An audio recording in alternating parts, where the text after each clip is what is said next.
दोस्तों जय हिंद और आप सभी का वेलकम है आपके प्रीतम एकेडमी में। और मैं हूं पंकज कुमार। तो जैसा कि आज का जो क्लासेस है, हम लोग इस क्लास में बात करेंगे क्लास 10 का यूरोप में राष्ट्रवाद के उदय का एक सुंदर सा टॉपिक है। बाल्कन क्षेत्र में समाजवाद और राष्ट्रीयवाद के बारे में हम लोग बात करेंगे, यानी कि ये चैप्टर का यूरोप में राष्ट्रवाद के उदय के चैप्टर का सबसे अंतिमवां टॉपिक हम लोग पे डिस्कशन करेंगे।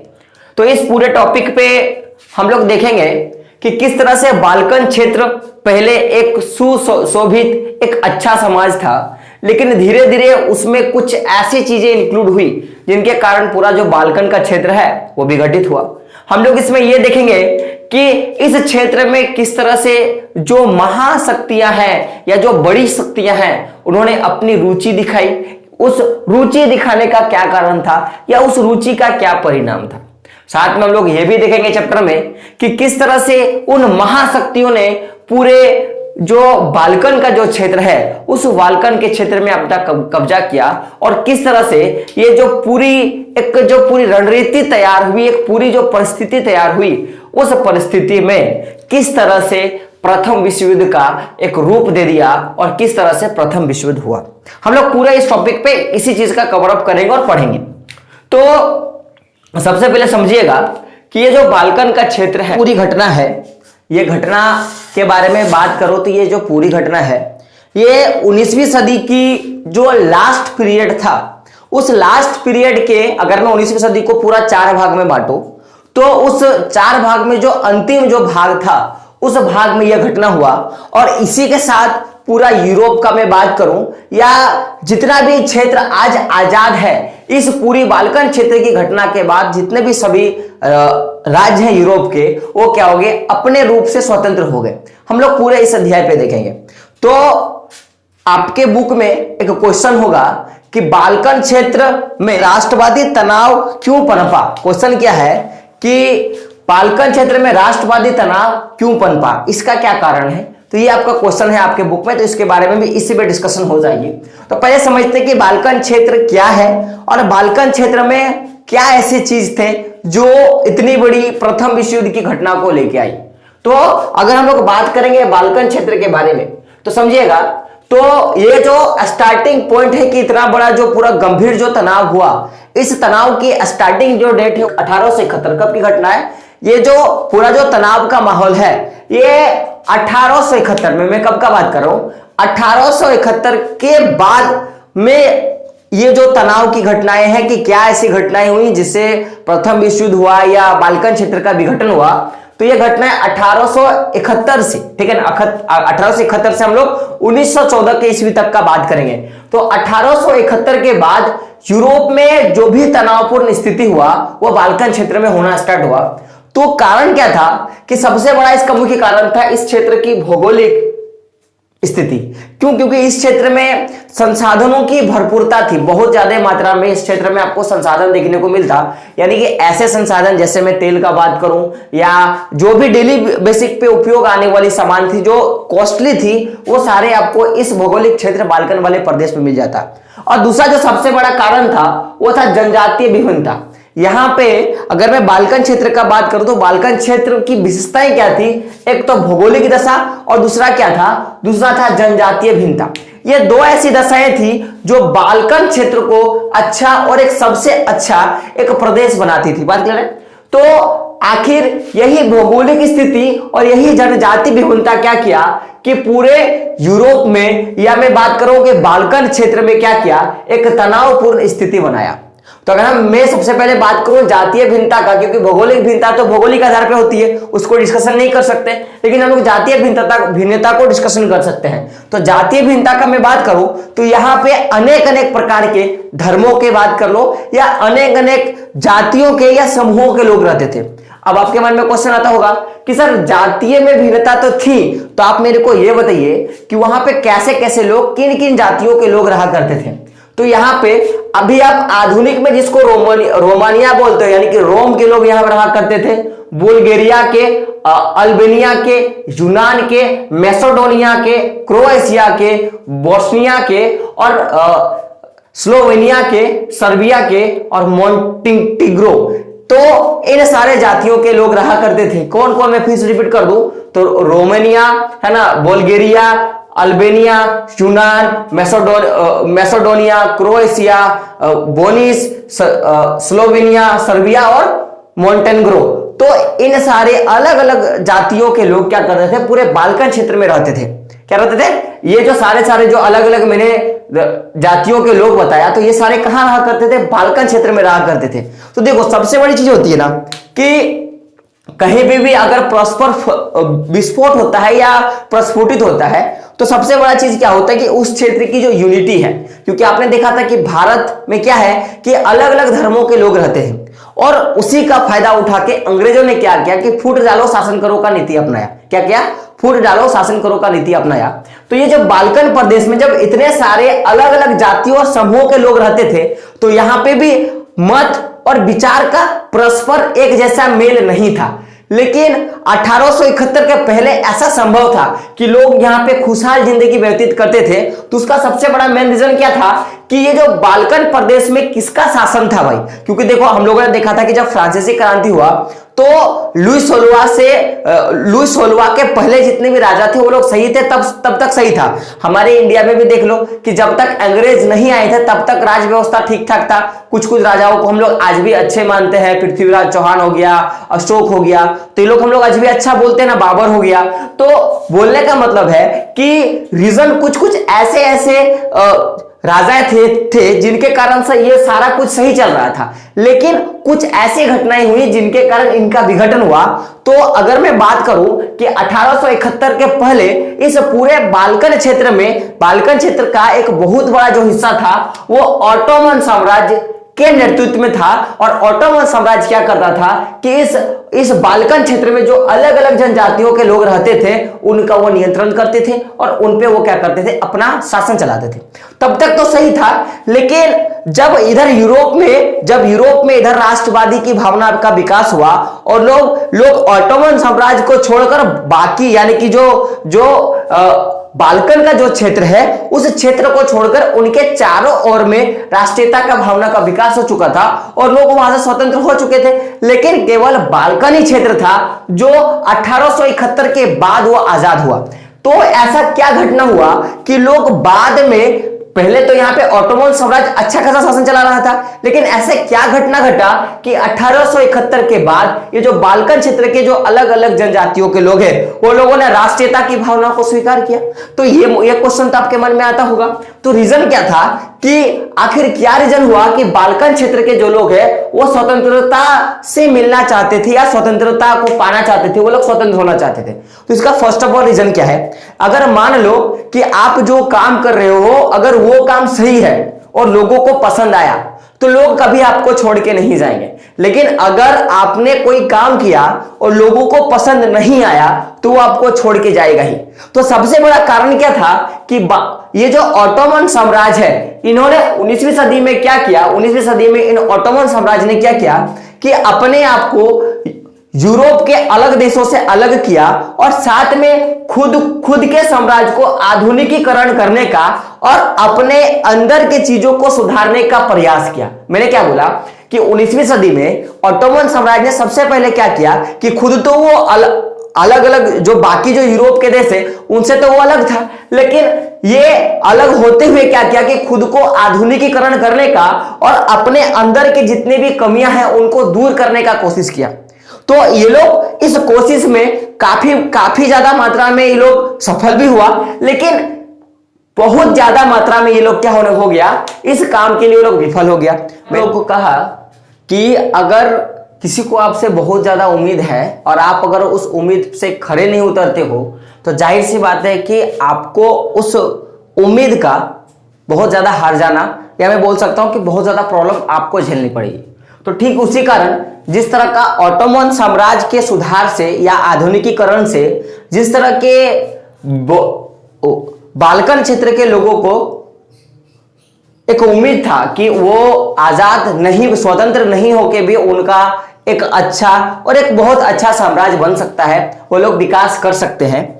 लेकिन ऑटोमन साम्राज्य की विफलता के बाद लोगों को यह एहसास हुआ कि अगर हम लोग ऑटोमन साम्राज्य के साथ मिले हुए रहेंगे तो कभी भी हम आजाद नहीं हो सकते हैं और ना ही कभी हमारा अपना सम्मान हो सकता है और ना ही हम विकास कर सकते हैं। क्योंकि तब तक जब तक ऑटोमन साम्राज्य 19वीं सदी में अपना आधुनिकीकरण कर रहा था, तब तक यूरोप बाल्कन क्षेत्र के, या आप मैं बोल सकता हूं बाल्कन क्षेत्रों को छोड़कर यूरोप का जो बाकी जो एरिया है वो लोग आजाद हो चुका था और वो लोग आधुनिकीकरण के जरिए वो लोग विकास कर रहा था।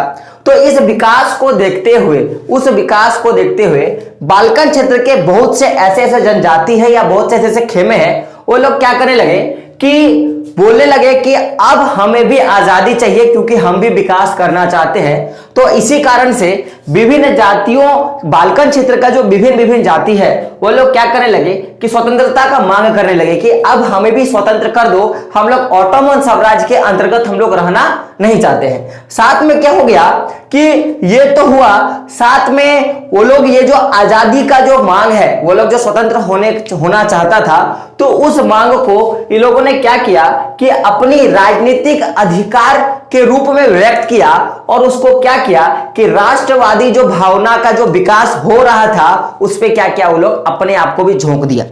क्योंकि इसी को बोलते हैं ना कि मौका मिलने पे खरबूजा भी रंग बदल देता है। तो सबसे पहले ये लोग जो ऑटोमन साम्राज्य में इतनी जो जनजातियां थी वो लोग ऑटोमन साम्राज्य का पक्ष में था। जैसे ही ऑटोमन साम्राज्य अपनी आधुनिकीकरण करने की जो तरीका है उसमें विफल हुआ, तो फिर ये जो जितने भी सारे खरबूजे हैं वो लोग क्या किया, अपना रंग बदलना शुरू किया और वो लोग ऑटोमन के विपक्ष में आ जाते हैं और वो लोग क्या बोलते हैं कि आपने हमें विफलता का रहा या मेरे को जो चाहिए वो आप नहीं दिलवा पाए तो मैं आपके साथ नहीं रह सकता।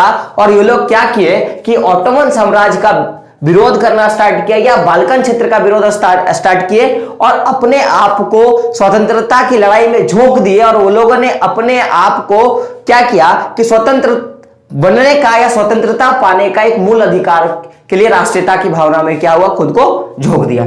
अब ये जो दो घटनाएं हुई विफलता के बाद, ये जो दो घटनाएं होती है, पहला लोगों ने क्या किया कि स्वतंत्रता की मांग की और दूसरा क्या होगा कि जो आजादी की जो भावना है उसको राजनीतिक अधिकार बना के लोग अब लड़ाई में झोंक जाते हैं। तो इन दो घटनाओं के कारण यहां पे लोगों को मौका मिल गया कि अब लोग यहां पे अपना वर्चस्व कर सकते हैं।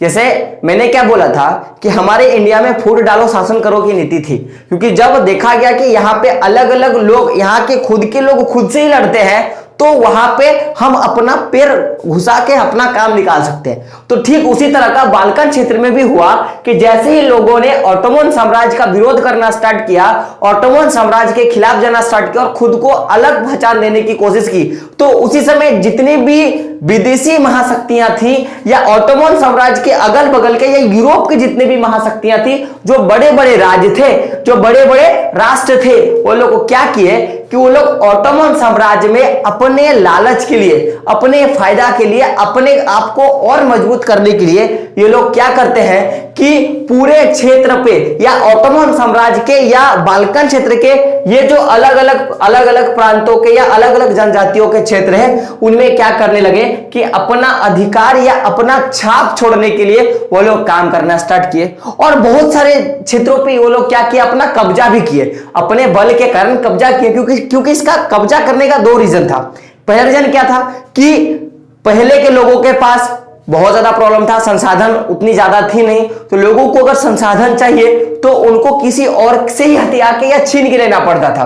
तो ये एक अच्छा माहौल था कि बाहर की जो शक्तियां हैं वो अपने आप को इस माहौल में घुसा के या प्रतिस्पर्धा के तौर पे घुसा के वो लोग क्या कर सकते थे कि इनसे सारे संसाधनों को ले सकते थे। तो सबसे पहले बाहरी जो शक्तियां हैं उन्होंने क्या किया कि इस विभेदता को, ये जो जातियों में जो विभेदता हुई, खुद को आजाद कराने का और अपने ही गुट के साथ जो जातियां लोग लड़ रहे थे वो लोग बाहरी शक्तियां आके उनका बोले कि मैं आपका सपोर्ट कर रहा हूं, मैं आपका सपोर्ट कर रहा हूं, आप हमें सपोर्ट कीजिए, ये बोल के वो लोग क्या करते गए, अंदर घुसते चले गए और वो लोग दीमक की तरह उसी जाति को या उसी किसी एक समूह को क्या करने लगे, खुद का गुलाम बना लिए। तो इन दो घटनाओं से क्या हुआ कि जितने भी विदेशी शक्ति है पूरे क्षेत्र पर अपना छाप छोड़ दिए। ठीक है, अब जब ये सारी घटनाएं होती हैं कि पहला तो जाति विभिन्नताएं थी, बाल्कन क्षेत्र के लोग स्वतंत्र होना चाहा, रीजन था कि बाल्कन क्षेत्र के जो राजा थे ऑटोमन साम्राज्य के, उन्होंने जब आधुनिकीकरण करने का प्रयास किया वो लोग विफल हो गए। उसके कारण से जो लोग विफलता को स्वीकार नहीं कर पाए वो लोग क्या करते हैं कि अपनी आजादी की मांग करते हैं और साथ में अपनी जो आजादी की जो अधिकार उसको राजनीतिक स्तर पे लेके जाते हैं, और उसी का फायदा उठा के जो बाहरी जो शक्तियां हैं वो लोग ऑटोमन साम्राज्य पे या बाल्कन क्षेत्र पे प्रवेश कर जाते हैं और कुछ कुछ इलाकों को वो लोग अपने कब्जे में ले लेते हैं। तो अब यहां पे कुछ लोग तो कब्जे में हो गए, लेकिन अब उसमें से भी कुछ लोग ऐसे थे, जैसे हम लोग भी देखे हैं कि मंगल पांडे, खुदीराम बोस है ना, भगत सिंह, चंद्रशेखर आजाद और महात्मा गांधी, ऐसे बहुत सारे लोग थे, पंडित जवाहरलाल नेहरू, जो लोग गुलाम होते हुए भी वो लोग गुलाम नहीं होना चाहते थे। आज अगर आपको कहीं पिंजरे में डाल दिया जाए तो आप रहना चाहोगे? आप बोलोगे सर नहीं। तो जो बाहरिया लोग जो उन क्षेत्रों पे दबाव डाले थे, तो उन क्षेत्रों में भी कुछ ऐसे लोग थे जो लोग विद्रोही समूह के लोग थे। वो लोग अपनी गुलामी को या अपनी उस फिर से उस रास्ता को जो ऑटोमन साम्राज्य के अंतर्गत जो आधुनिकीकरण करने के बाद उनको विफलता मिली, वो लोग नहीं चाहते थे और वो लोग आजादी चाहते थे। कुछ ऐसे भी लोग थे। तो बाल्कन क्षेत्र के जो विद्रोही लोग थे उन्होंने अब क्या किया कि खुद को आजाद कराने के लिए, ऐसा नहीं कि फिर से ऑटोमन साम्राज्य में जाके मिलना है, फिर से वही फिर साम्राज्यवादी व्यवस्था को लेकर आना, ऐसा नहीं, स्वतंत्र रूप से राजनीतिक अधिकार के रूप में आजाद कराने के लिए लोग क्या करने लगे, लड़ाई लड़ना शुरू कर दिया। साथ में क्या करने लगे कि जैसे ही ये लड़ाई लड़ना स्टार्ट किए, उन सारे महाशक्तियों से, जिन महाशक्तियों ने विफलता के बाद ऑटोमन साम्राज्य को या उस क्षेत्र को, बाल्कन क्षेत्र के उन जनजातियों को जिन पे वो कब्जा कर लिया था, तो उनसे वो लड़ाई लड़ने लगे। तो जब लड़ाई लड़ने लगे तो इससे उस पूरे बाल्कन क्षेत्र में एक क्या हो गया कि गहरा टकराव का भाव पैदा हो गया और लोग आपस में लड़ना यहां पे क्या करने लगे, शुरू कर दिए। तो जब दो लोग आपस में लड़ते हैं तो तीसरा फायदा उठा लेता है, क्योंकि बोला गया कि अगर समुद्र में मछली पकड़नी हो तो आपको छोटी मछली का बलिदान देना पड़ता है। अगर आप एक तालाब में मछली पकड़ने जाओगे तो क्या करोगे, छोटी मछली को डालोगे और उसको दे दोगे ताकि बड़ी मछली उसको खाए।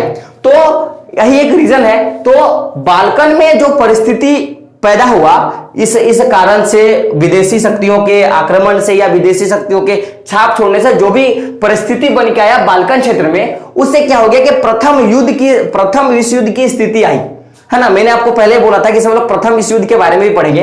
तो उस स्थिति से प्रथम विश्व युद्ध की क्या आई, एक स्थिति बनी।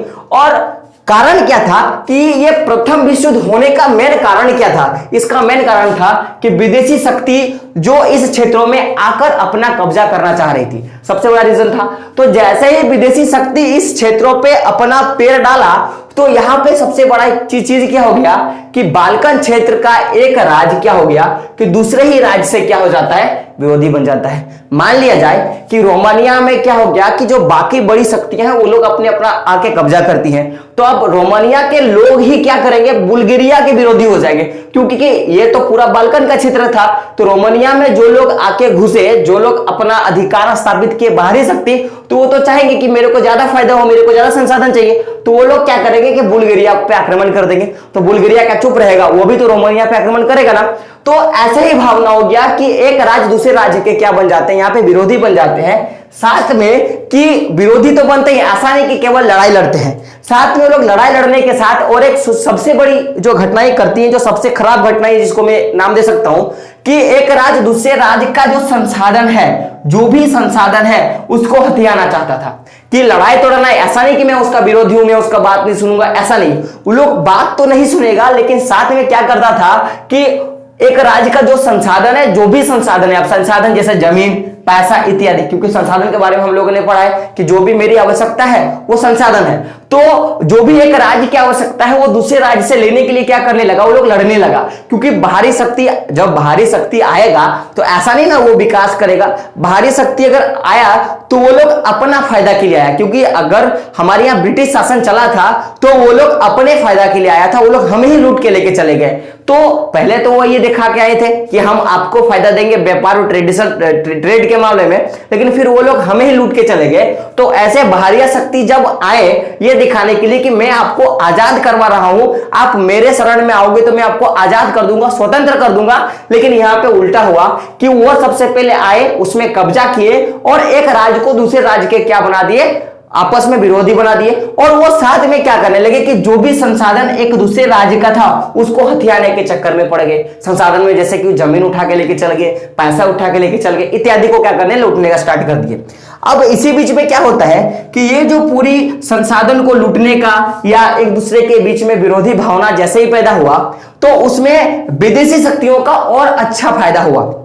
और इस पूरे लूटपाट को देखकर केवल उस समय कुछ चंद राज्यों ने ही ये काम किया था कि वहां पे जाके अपना अधिकार स्थापित किया और लड़ाई लड़ने का काम करवाया था। लेकिन जैसे ही यहाँ पे और ज्यादा तनाव का माहौल पैदा हुआ, लोग आपस में संसाधन को लेके और एक दूसरे को काटने मारने लगे, तो उसी बीच में और ज्यादा अधिक मात्रा में विदेशी शक्तियों का केंद्र बना कि यहां पे हम लोग फूट डाल के शासन कर सकते हैं और अपना संसाधन जुटा सकते हैं। तो उसी के बीच में अब यहां पे पहले तो बाल्कन क्षेत्र के इन जातियों के बीच में प्रतिस्पर्धा था, लेकिन अब इनके साथ प्रतिस्पर्धा चल ही रहा था।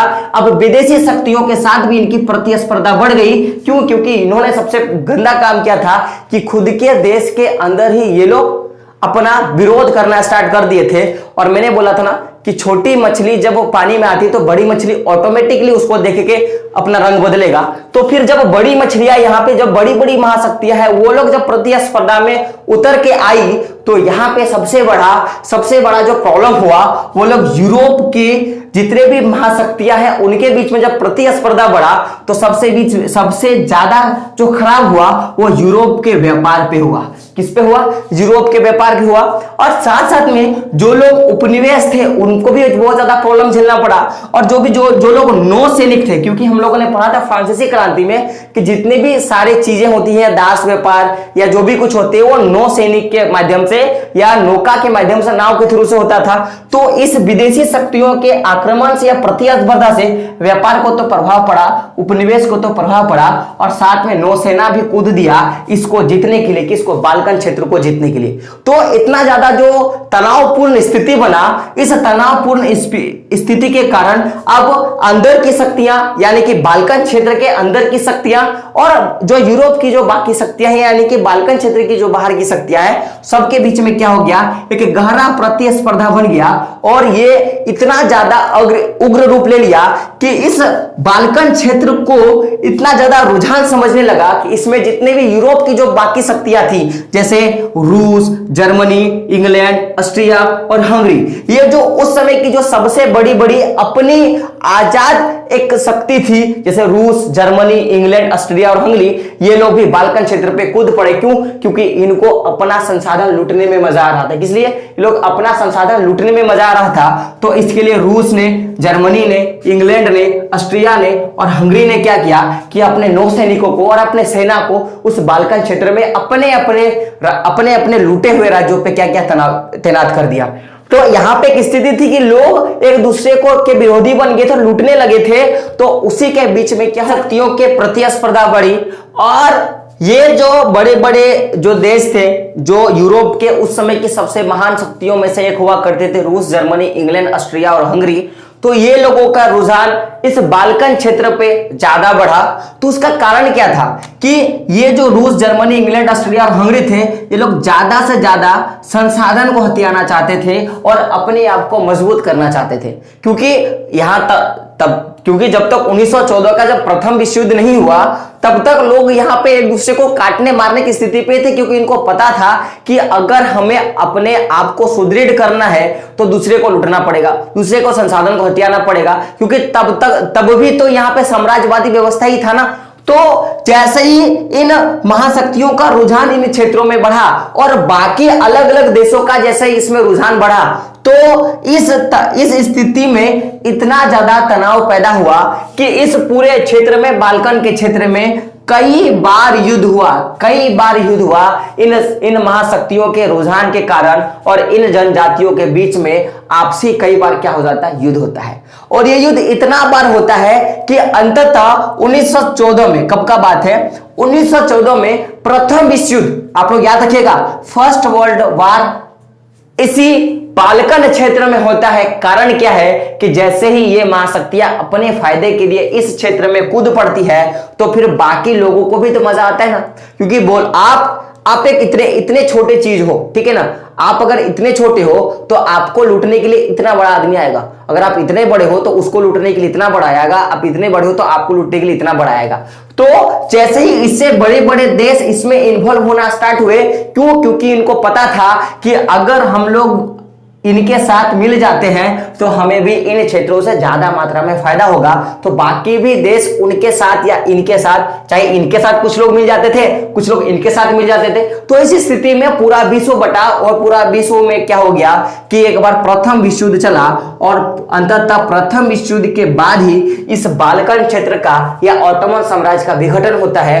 और अंततः 1914 के बाद ही क्या होता है कि ये जो पूरा यूरोप है वो सही ढंग से और एक अच्छे से क्या हो जाता है, वो लोग आजाद होता है, और अपनी स्वतंत्रता की जो अधिकार है वो राजनीतिक स्तर पे उनकी क्या हो जाती है, मांग पूरी हो जाती है।